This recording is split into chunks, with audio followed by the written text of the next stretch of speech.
שלום לכולם, אני חגית. ברוכים הבאים לחג לכל אחד. כאן אנחנו לומדים בכיף על החגים בישראל.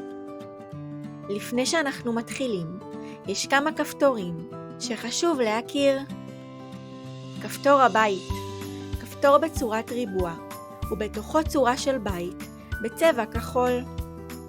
תלחצו על הכפתור כשאתם רוצים לחזור למסך של החגים ולבחור חג.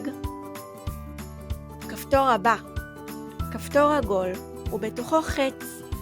תלחצו על הכפתור כשאתם רוצים לעבור למסך הבא.